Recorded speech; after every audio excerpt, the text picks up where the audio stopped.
Здравствуйте, друзья мои, с вами Шамов Дмитрий. Сейчас мы находимся в Кусацу на высоте 1200 метров. И я хочу показать вам отель номер 2, в котором мы остановились. Он уже подороже, выйдет в сумму 9700 йен с человека на сутки. Это 4700 рублей где-то.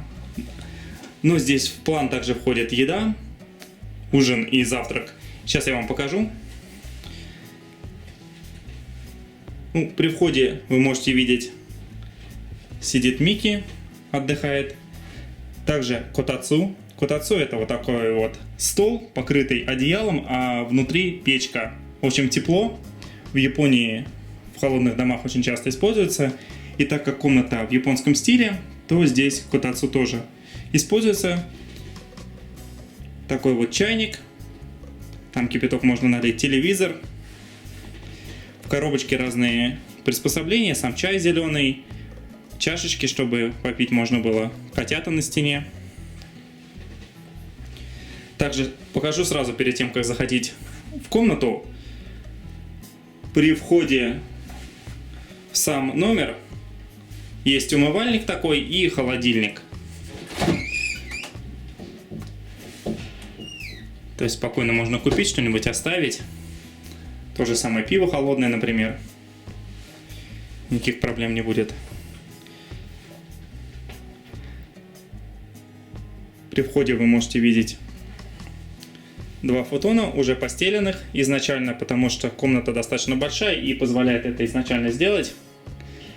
В небольших отелях и небольших таких номерах обычно футон стелят в тот момент, когда люди идут на ужин.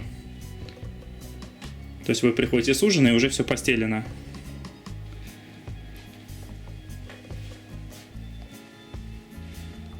Футон достаточно красивый, если вот здесь вот так посмотреть.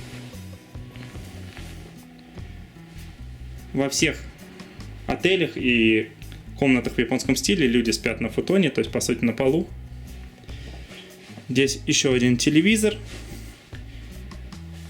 Сейф для каких-нибудь важных вещей. То есть видно уже, комната по сравнению с предыдущим отелем уже выглядит дороже. Если вы не смотрели еще предыдущий отель, то можете перейти по аннотации на экране, либо по ссылке в описании и посмотреть, как выглядит предыдущий отель, который дешевле практически в 2 раза, даже больше, чем в 2 раза.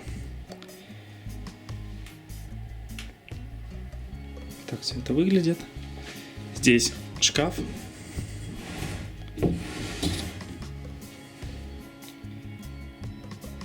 Обычный стандартный японский сдвижной шкаф. Это такая? Говорит, что тепло. Сейчас посмотрим, как там выглядит Котацу. Вот видите, там свет такой красненький, это как раз обогреватель. Выглядит, во всяком случае, тепло. Вот такая вот комната. Также я покажу отель в общем. И первый этаж, и второй, и сам онсен, который здесь. В этом отеле 4 онсена, 4 горячих источника. Также опять рассчитанных на семью и на пары. То есть можно спокойно закрыться, другой никто не помешает. То есть не смешанные.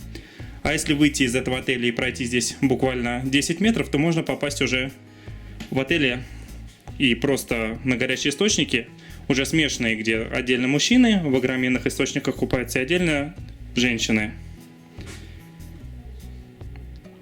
Как я уже сказал, в этом отеле есть 4 источника, 4 онсена, и я покажу их один за другим. Первый горячий источник, семейный. Обычно семейные онсены, они находятся в помещении. Вот при входе, опять же, место, где вы можете переодеться. Вот такие вот корзинки. И далее вот такая вот дверь идет. Открываете, и источник выглядит следующим образом. Место, где вы можете принять душ, помыться. И обязательно же, конечно же, нужно принять душ перед тем, как вы будете залазить в сам горячий источник. И вот далее вот так вот он выглядит. Вода стекает по ступенькам. они очень скользкие, поэтому есть вот такая ручка, за которую можно держаться, когда вы в него заходите. Вон-то деревянная такая лопаточка для того, чтобы мешать вот эту вот воду в горячем источнике, чтобы она стала прохладнее. Во всяком случае, в Японии есть такая традиция, так делают. Не уверен, что это помогает, потому что вода очень быстро достаточно обновляется. Как вы видите, он небольшой, но зато здесь можно зайти, отдохнуть, и никто вам не помешает. Мне кажется, на семью или там на пару человек это вполне достаточно. В Японии очень часто принимают ванну с детьми и считается это совершенно нормальным. И вот если посмотреть, здесь все это из дерева. Наверное, в темное время суток все это красиво подсвечивается. Давайте посмотрим на другие источники в этом отеле. Думаю, будет интересно. Вот еще один горячий источник. Это Ротенбора, то есть находится на улице. Перед входом есть вот такой вот фонарик в японском стиле. Когда вы в него заходите, в сам источник, нужно вешать вот такую вот табличку, где говорится, что он сейчас занят, чтобы другие люди не заходили. И вот открываем дверку. И внутри выглядит все вот таким вот следующим образом. Такие камни, либо это деревья высохшие, точно не скажу. Место, где можно помолиться, либо попросить что-то у японских божеств. Такое, в принципе, есть везде. Выглядит здорово. Монетки можно оставить. Они уже, правда, из-за вот этого воздуха, который есть при онсене, отсырели. Вот такого цвета стали. Кстати, если вы заходите в онсен и у вас есть какие-нибудь серебряные кольца, либо цепочки, то они могут вот такого же цвета стать. Поэтому советую их снимать. Опять же, место, где можно переодеться. И сам горячий источник. Вода очень чистая. Думаю, градусов 45-48. Опять же, если будет горячо, то есть такая дощечка, которой можно мешать саму воду. В общем, как чашку с горячим чаем. Размешивайте, и вода в онсене становится попрохладней. И все это выходит на улицу. Опять же, ночью подсвечивается.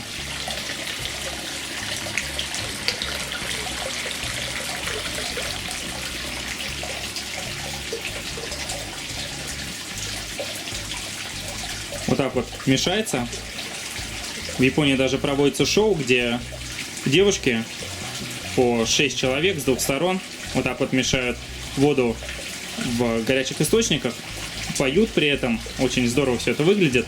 Правда, сейчас кусацу в этом месте это не делают, потому что там как раз вот в этом онсене идет ремонт. И откроется только в конце весны. Если удастся посмотреть, то как-нибудь покажу вам.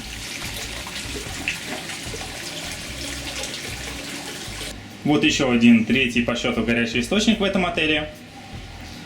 Опять же, место, где можно переодеться. Умывальник.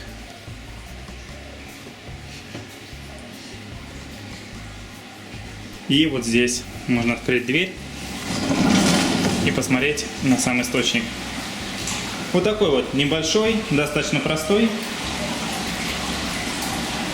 Ну, выглядит хорошо.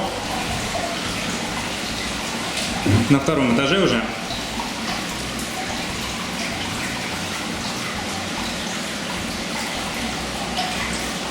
Опять же, место, где можно помыться.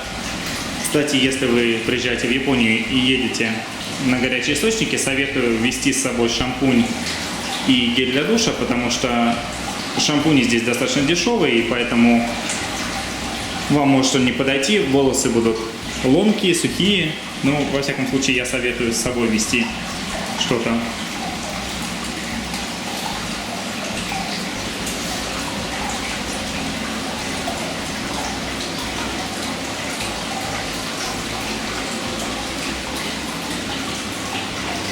Вода достаточно горячая. обжигает.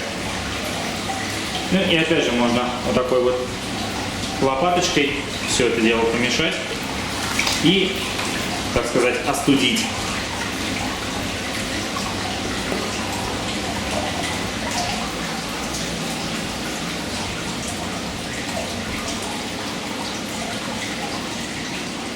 И вот последний горячий источник в этом отеле, на мой взгляд, самый лучший. Выглядит просто великолепно, я уже его посмотрел. Сейчас пройдем, и я вам покажу. Так вот при входе выглядит.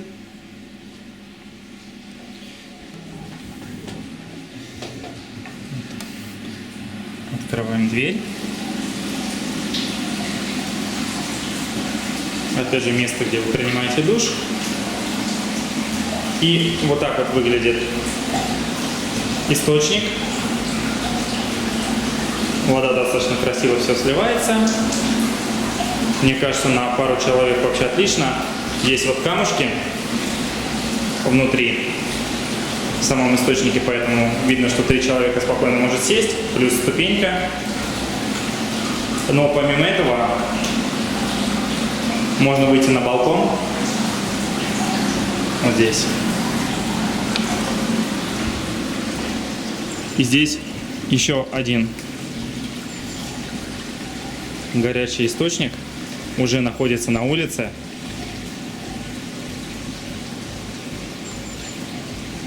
Прям в настоящем таком японском стиле. Вот на памятник выходит. Оджизо-сама называется. Для защиты детей делается. Вот вода сливается.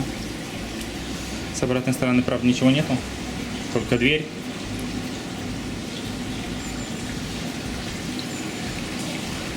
Вот такой вот очень красивый источник. Тануки.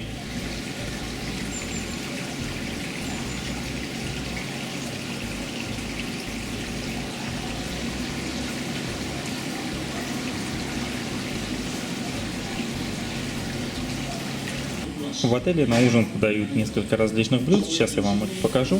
Ну, во-первых, ростбиф. Это свинина. Далее различные солености японские. От скимоно. Практически при любом ужине в Японии подаются. Далее вот такая вещь. Называется коньяку. Коньяку готовится из японской картошки специальным образом. Очень полезно для организма. Вкусная штука. Далее чаванмуши.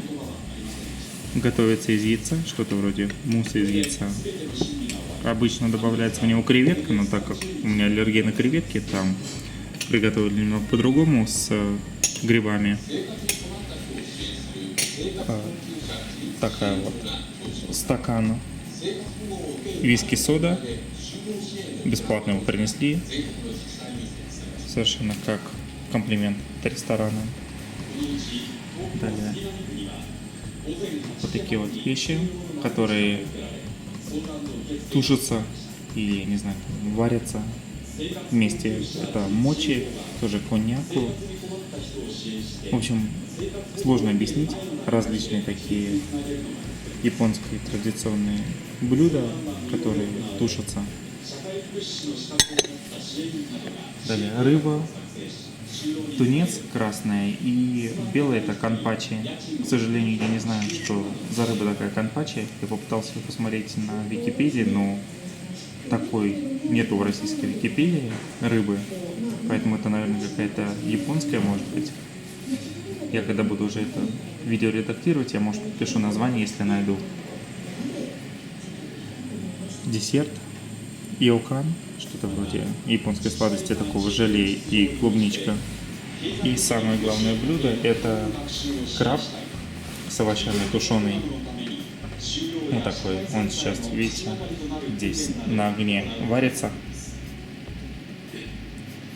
И в конце принесут еще рис, чтобы можно было его добавить сюда.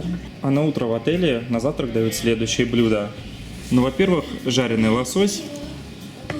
И традиционно рис, как всегда, практически при любой трапезе. Помимо этого, вот в пакетике лежит нори, японские водоросли, сушеные листиками.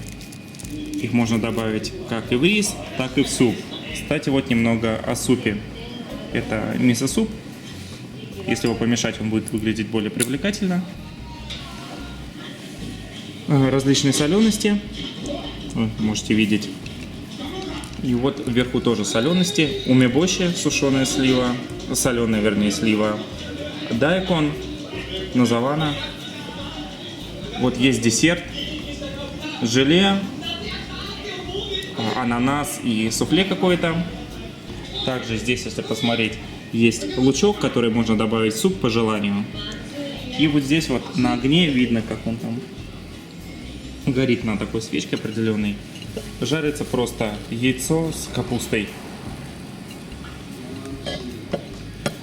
И, конечно же, вы можете наливать себе чай в любых количествах. Если нужно будет еще и добавку попросить, если все выпьете. Вот такой вот примерно завтрак. Он тоже входит в план самого отеля. Ну что ж, итадакимас. Сам обеденный зал выглядит следующим образом.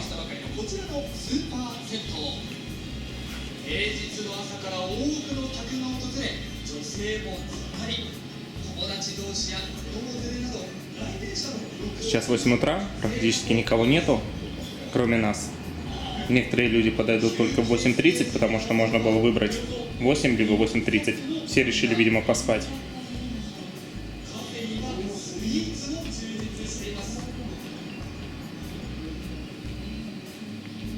Первый этаж и главный вход отеля. Различные тапочки, которые вы можете одеть как в помещении, так и сандали, чтобы выйти на улицу.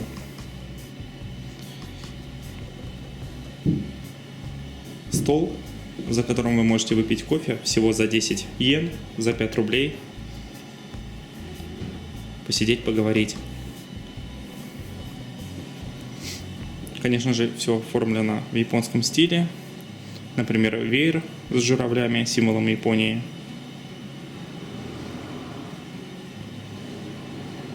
Различные изображения на стенах, гравюры. Такая вот печка в Японии очень часто используется. На старинных станциях обычно ставят. В кулере написано, что это не обычная вода, а вкусная вода с горы Фудзи. Видимо, при Тайне получается.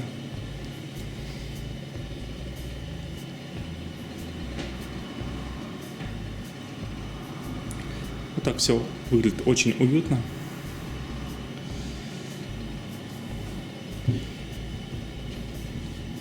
Место регистрации, она же и справочная. Здесь же вы вместе с сотрудниками общаетесь.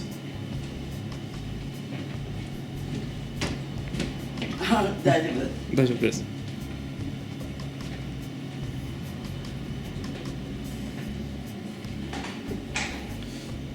Старинный телефон и множество различных книг, чтобы можно было провести досуг, отдохнуть.